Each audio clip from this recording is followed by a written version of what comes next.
এই ক্লাসে আমরা খুবই অল্প সময়ের মধ্যে রক্ত সঞ্চালনের এমসিকিউ গুলো দেখে ফেলবো। প্রথম প্রশ্ন দেখো, হৃৎপিণ্ডের পেসমেকার বলা হয় কোনটিকে? খুবই ইম্পর্টেন্ট একটা প্রশ্ন।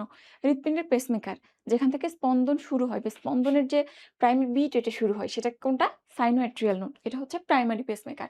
আরেকটা আছে যেটাকে আমরা প্রিজার্ভ বা সংরক্ষিত পেসমেকার বলি। যদি কখনো সাইনোএট্রিয়াল নোড বা এসএন কাজ না করতে পারে, তখন সেটা উদ্দীপনা তৈরি করে, সেটাকে এভিএন।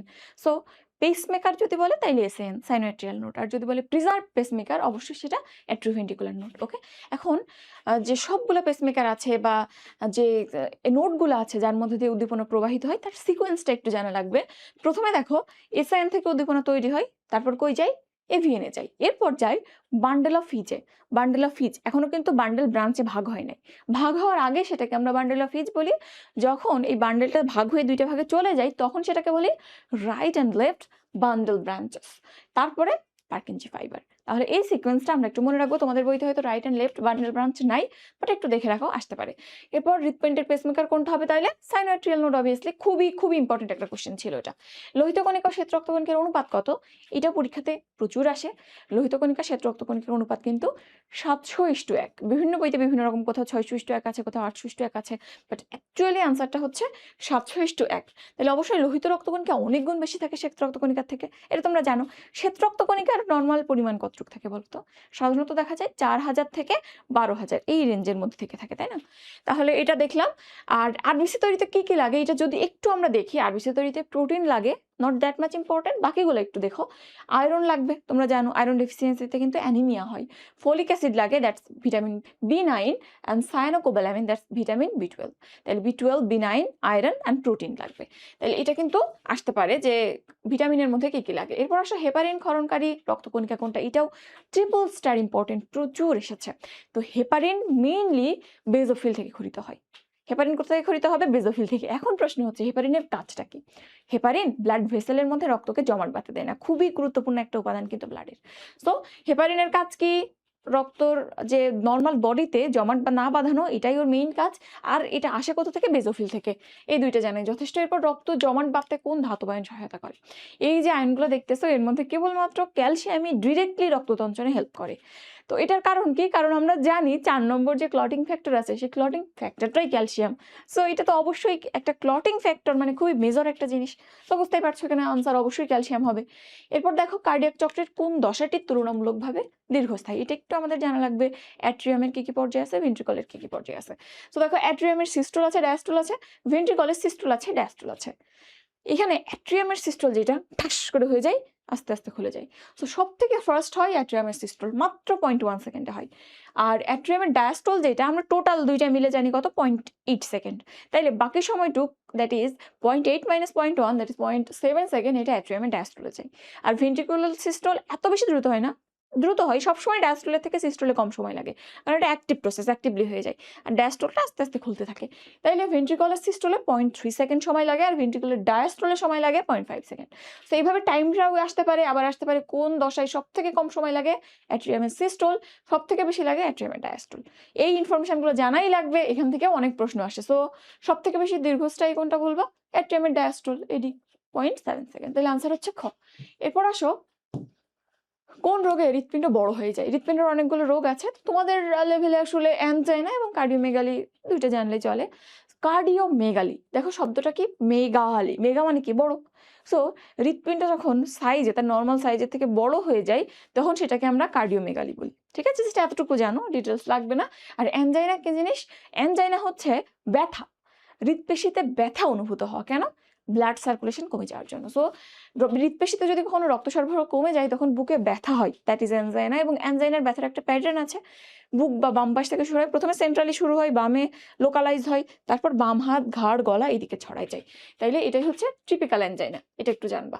এরপরে আসো, হৃদচক্রের কোন পর্যায়ে প্রথম হৃদ শব্দ তৈরি হয়? আমি এটা লিখেছি, এখান থেকেও ভালো প্রশ্ন আসে। তো প্রথম হৃদ শব্দ ধরো, sound 1 that's called lub, and sound 2 that's called dub. তাহলে লাভ কখন তৈরি হয়? মাইট্রাল আর ট্রাইকাসপিড ভালভ যখন বন্ধ হয় তখন।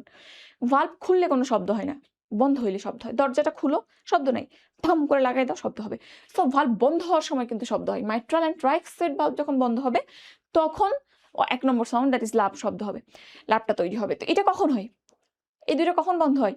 যখন ভেন্ট্রিকলটা সিস্টল হবে। যদি এরা বন্ধ না হইতো অ্যাট্রিয়ামে তো ব্লাড ব্যাক করতো। তাইলে ভেন্ট্রিকল যখন সিস্টল হয় তখন আমরা এই প্রথম সাউন্ডটা পাবো। আর দ্বিতীয় সাউন্ডটা অ্যাওর্টিক আর পালমোনারি ভালভ বন্ধ হওয়ার সময় পাবো। অ্যাওর্টিক আর পালমোনারি ভালভ কখন বন্ধ হবে? যখন যে ভেন্ট্রিকল আছে ওরা ডায়াস্টল হবে, প্রসারিত হবে। নাইলে তো আবার ওই পালমোনারি ভেসেল এবং অ্যাওর্টা যেটা ওখান থেকে ব্লাড ব্যাক করতো। তো এটা ভেন্ট্রিকলের ডায়াস্টলের সময় হয়। ওকে? আর কাউন্টার পার্ট হিসেবে তো আছে ভেন্ট্রিকল যখন সিস্টল হবে অ্যাট্রিয়াম ডায়াস্টল হবে, আর ভেন্ট্রিকল যখন ডায়াস্টলে থাকবে অ্যাট্রিয়ামে সিস্টল হবে। বাট অ্যাকচুয়ালি ভেন্ট্রিকলের ফেজটা ইম্পর্টেন্ট, কারণ ফাংশনাল ফেজ এর উপরে ডিপেন্ড করে। তাইলে আমরা এই কয়েকটা জিনিস জানবো। ১ নম্বরকে লাভ বলে, কোন ভালভ বন্ধ হয় এবং ভেন্ট্রিকল তখন কোন পর্যায়ে থাকে, অ্যান্ড সেকেন্ডটাও। তাইলে হৃদচক্রের কোন পর্যায়ে প্রথম হৃদশব্দ তৈরি হয়? এই যে দেখো ভেন্ট্রিকলের সিস্টল। ওকে? এরপর আসো ডান অলিন্দ ও ডান নিলয়ের মাঝে কি ভালভ থাকে? খুবই সহজ মনে রাখা, এটা কিন্তু প্রায়ই আমাদের লাগে। তো আমরা মনে রাখবো বামে বাই, এতটুকুই মনে রাখবো। বামে বাই। তো বাম পাশে দ্যাট ইজ বাম এট্রিয়াম এবং বাম ভেন্ট্রিকলের মাঝখানে থাকে বাইকাসপিড কপাটিকা, ডান এট্রিয়াম ডান ভেন্ট্রিকলের মাঝখানে থাকে ট্রাইকাসপিড কপাটিকা। একদম সহজ। আর আচ্ছা, তাহলে এখানে আনসার কি হবে? ডান অলিন্দ ডান নিলয় ট্রাইকাসপিড।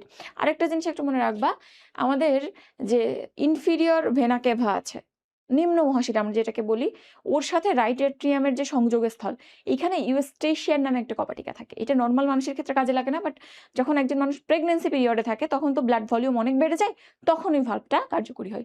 সো প্রেগনেন্সিতে কোনটা অ্যাক্টিভ হয়? ইউস্টেশিয়ান ভাল্ব কোথায় থাকে? নিম্ন মহাশিরা এবং ডান অ্যাট্রিয়ামের মাঝখানে সংযোগের স্থলে থাকে। ওকে, এটা একটু মাথায় রাখিও। এরপর আসো নিচের কোন ক্রমটি সঠিক? অলরেডি আমি তোমাকে এটা বলেছি, SN, AVN, bundle of His, Purkinje তন্তু। জাস্ট সিকোয়েন্সটা মনে রাখিও। অ্যান্ড বান্ডেল অফ ইচ থেকে রাইট অ্যান্ড লেফট বান্ডেল ব্রাঞ্চে ভাগ হয়ে যায়।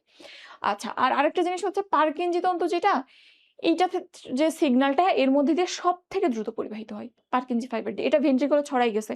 যদি দ্রুত পরিবাহিত না হইতো তাহলে ভেন্ট্রিকল কিন্তু সবটা একসাথে কন্ট্যাক্ট করতে পারতো না। সো এর মধ্যে দিয়ে দ্রুত পরিবহন যাওয়া খুবই গুরুত্বপূর্ণ। এরপর আসো কোনটি হিমোস্ট্যাটিক প্লাগ গঠন করে?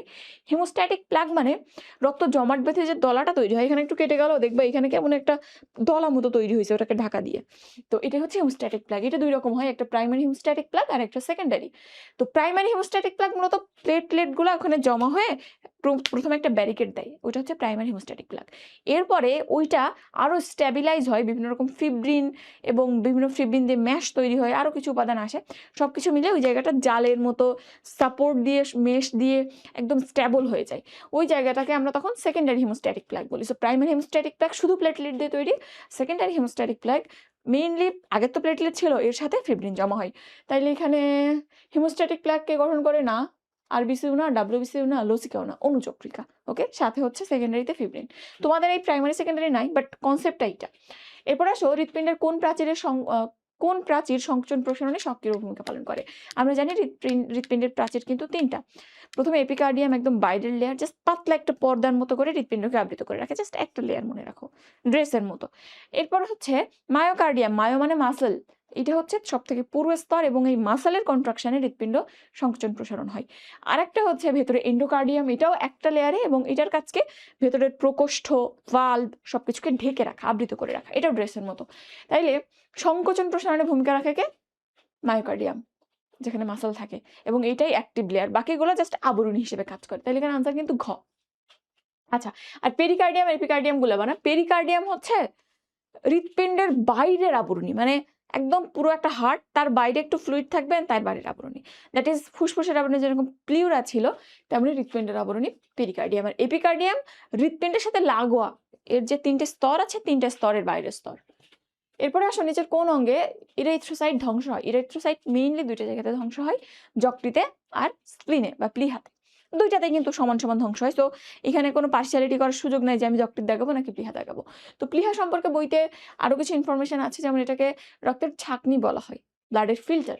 এরপরে এখানে অনেক রক্ত জমা হয়ে থাকতে পারে, কিন্তু 1 লিটারের বেশি রক্তও কিছু ক্ষেত্রে জমা হয়ে থাকতে পারে, বিশেষ করে বিভিন্ন ডিজিজ কন্ডিশনে যখন স্প্লিনটা অনেক বড় হয়ে যায়, স্প্লেনোমেগালি হয়।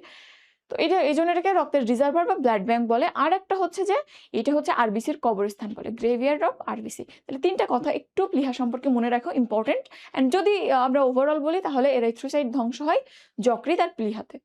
এবং আরবিসি ভেঙে কি তৈরি হয় আমাদের কিন্তু একটু জানতে হবে। বিলিভার্ডিন, তারপর বিলিরুবিন, সিকোয়েন্সটা একটু দেখবা বই থেকে। এরপর আসো ডায়াফ্রামে রক্ত সরবরাহ করে কোন ধমনী, এখানে কোন ধমনী কোথায় রক্ত সরবরাহ করে লেখা আছে। প্রথমে বৃক্কীয় ধমনী, দ্যাট ইজ রেনাল আর্টারি, কোথায় রক্ত সরবরাহ করবে, দেখাই যাচ্ছে বৃক্ক বা কিডনিতে রক্ত দিবে। ফ্রেনিক ধমনী, যেখানেই ফ্রেনিক আছে, ফ্রেনিক নার্ভ ডায়াফ্রামকে সাপ্লাই দেয়, ফ্রেনিক আর্টারি ডায়াফ্রামকে ব্লাড দেয়। ফ্রেনিক যদি তুমি বলো আসলে এখানে ভেইনটা ওভাবে কাজ করে না, তারপরও ফ্রেনিক মানেই ডায়াফ্রাম। সো ফ্রেনিক আর্টারি যেটা বা ফ্রেনিক ধমনী যেটা, অবশ্যই সে ডায়াফ্রামকে সাপ্লাই দিবে। তো আনসার পেয়ে গেলাম। তারপর একটু দেখো সাবক্লাভিয়ান। সাবক্লাভিয়ান আমাদের বডির উপর পাটে, ঘাড়, বাইরের মাথার স্তর, হাতের কিছু অংশ, বুক, এইগুলোকে সাপ্লাই দেয়। আর ক্যারোটেড যেটা, এটা ব্রেনকে সাপ্লাই দেয় ভেতরে যায়। তাইলে এখানে আনসার কোনটা হবে, ডায়াফ্রামের ফ্রেনিক ধমনী। আরেকটা দেখে নাও, করোনারি ধমনী যেটা, করোনারি ধমনী আমাদের হার্টকে সাপ্লাই দেয়। ওকে, এরপর আসো রক্তে প্রবেশকৃত কৃমির লার্ভা ও অ্যালার্জিক অ্যান্টিবডি ধ্বংস করে কোন রক্তকণিকা। তো শ্বেত রক্তকণিকার যে ভাগগুলো আছে এদের কাজগুলো একটু জানতে হবে। তার মধ্যে ইওসিনোফিল যেটা আছে, আমরা জানি ইওসিনোফিল অ্যালার্জিতে রেসপন্স করে, এবং অ্যালার্জির সাথে সাথে আমাদের রক্তে যদি কোনো ফরেন প্যাথোজেন ঢুকে যেটাও অ্যালার্জিক রেসপন্স তৈরি করতে পারে, তাদেরকেও নষ্ট করে দেয়, যেমন ক্রিমির লার্ভা। আর অ্যালার্জিক অ্যান্টিবডি তো ডিরেক্টলি বলে দিয়েছে। সো ক্রিমির লার্ভা এটাও অ্যালার্জিক রেসপন্স তৈরি করে, আর এছাড়া যে কোনো অ্যালার্জিক অ্যান্টিবডি এদের এগেনস্টে ইওসিনোফিল কাজ করে। সো ইওসিনোফিল মানে অ্যালার্জি, মনে রাখবা। আচ্ছা, এরপরে হচ্ছে নিউট্রোফিল আর মোনোসাইট, এদের দুইজনের কাজই ফ্যাগোসাইটোসিস করা। দেখো লিখেছি ফ্যাগোসাইটোসিস কে করে, মনু করে। ম দিয়ে কি, মোনোসাইট। তো মোনোসাইট ডিরেক্টলি করে না, ব্লাডে যখন থাকে তখন তার নাম মোনোসাইট। ও যখন ফ্যাগোসাইটোসিস করবে টিস্যুতে যাইতে হবে, টিস্যুতে যখন গিয়ে ম্যাচিউর হয়, বড় হয়, তখন তার নাম হয় ম্যাক্রোফেজ। সো মোনোসাইট করে, বাট ডিরেক্ট মোনোসাইট না, মোনোসাইটের mature form, that's macrophage. Macrophage করে। আরেকটা হচ্ছে neutrophil. So monocyte, macrophage, neutrophil, তিনটাও মনে রাখতে পারো তুমি। আচ্ছা, আরেকটা হচ্ছে, এটা মামুনি দিয়ে মনে রাখতে পারো, নেমোনিক। আর একটা হচ্ছে লিম্ফোসাইট। লিম্ফোসাইট কি করে তোমরা জানো, অ্যান্টিবডি তৈরি করে। ওকে, তাহলে এখানে আমরা ফাংশনগুলো একটু দেখে ফেললাম। এরপরে লসিকার কাজ কোনটা, লসিকার কাজ কি। তো লসিকা নাম কি, লিম্ফ, ইংরেজিতে আমরা কি বলবো, লিম্ফ। সো এখানে অনেক লিম্ফোসাইট থাকে, রোগ প্রতিরোধের অনেক ভূমিকা আছে, এবং এর সাথে সাথে আমাদের বডির ফ্যাটগুলোকে পরিবহন করা কিন্তু একটা মেইন কাজ। যখন লসিকার মধ্যে অনেক ফ্যাট থাকে তখন সেটা সাদা দেখা যায়, যেটাকে আমরা কি বলে থাকি, কাইল বলে থাকি। তাইলে এই জায়গাগুলো যদি দেখো, লসিকার কাজ কি, লিপিড পরিবহন। অফকোর্স লিপিড পরিবহন একটা কাজ। দেহ প্রতিরক্ষা, বললাম লিম্ফোসাইট আছে, তো প্রতিরক্ষা করে, রোগ প্রতিরোধ বাড়ায়, একই কথা। তো তাহলে এখানে আনসার কি হবে, ডি হবে। ঠিক আছে, তাহলে এই জিনিসগুলো একটু সুন্দর করে দেখে ফেলবা। এই অধ্যায়টা যতটা কঠিন লাগে বা আমরা যতটা কঠিন করে দেখি, এত কঠিন কিন্তু না। তোমাদের লেভেলে তোমাদের মতোই প্রশ্ন আসে। সো এইগুলো দেখবা, সাথে একটু অনুশীলনীর কোশ্চেনগুলো দেখে ফেলবা, ইনশাল্লাহ পরীক্ষা ভালো হবে। এই পর্যন্ত থাক, নেক্সট ক্লাসে আবার দেখা হবে। আল্লাহ হাফেজ, সালামু আলাইকুম।